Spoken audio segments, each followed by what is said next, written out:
স্টেডিয়ামে থাকবে।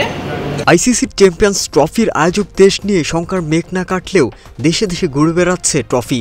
তারই ধারাবাহিকতায় শুক্রবার মিরপুরে প্রদর্শিত হলো চ্যাম্পিয়ন্স ট্রফি। টুর্নামেন্টের গ্রুপ পর্বে বাংলাদেশের প্রতিপক্ষ পাকিস্তান, ভারত ও নিউজিল্যান্ড।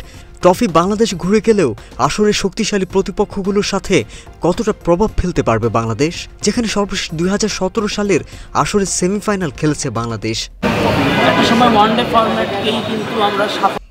গত 10 ডিসেম্বর আইসিসি চ্যাম্পিয়ন্স ট্রফি দর্শকদের জন্য কক্সবাজার সমুদ্র সৈকতে রাখা হয়। এরপর 12 ডিসেম্বর বসুন্ধরা সিটি শপিং মলে রাখা হয়। তবে চ্যাম্পিয়ন্স ট্রফি নিয়ে দর্শকদের খুব একটা আগ্রহ দেখা যায়নি।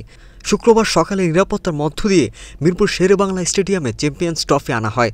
এরপর সংবাদকর্মীদের জন্য ট্রফি প্রদর্শন করা হয়। আইসিসি চ্যাম্পিয়ন্স ট্রফি যখন দেশে দেশে ঘুরছে, অপরদিকে ভারত পাকিস্তানের দ্বন্দ্ব চরমে। কোনো অবস্থাতে আয়োজক দেশ পাকিস্তানে গিয়ে খেলতে রাজি নয় ভারত। আগে নমনীয় অবস্থান থেকে সরে এসে পাকিস্তানও নিয়েছে কঠোর অবস্থান।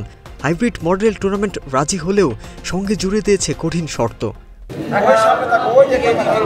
পাকিস্তানের দেওয়া শর্ত অনুযায়ী লভ্যাংশ বৃদ্ধি ও ক্ষতিপূরণের পাশাপাশি ভারতের সঙ্গে পার্টনারশিপ ফর্মুলার প্রস্তাব দিয়েছে তারা। এই ফর্মুলায় ভারতের মতো পাকিস্তানও ভবিষ্যতে সে দেশে খেলতে যাবে না। তবে পাকিস্তানে এমন শর্ত প্রত্যাখ্যান করেছে ভারত। আইসিসি চ্যাম্পিয়ন্স ট্রফিটি পাকিস্তান হয়ে আফগানিস্তান থেকে বাংলাদেশে এসেছে। এরপর ট্রফিটি চলে যাবে দক্ষিণ আফ্রিকা থেকে, অস্ট্রেলিয়া, নিউজিল্যান্ড হয়ে ভারত থেকে আবারও চলে যাবে পাকিস্তানে। তবে পাকিস্তান ভারতের দুই দেশের দ্বন্দ্বের ফলে চ্যাম্পিয়ন্স ট্রফি আয়োজন নিয়ে সংখ্যা দেখা দিয়েছে।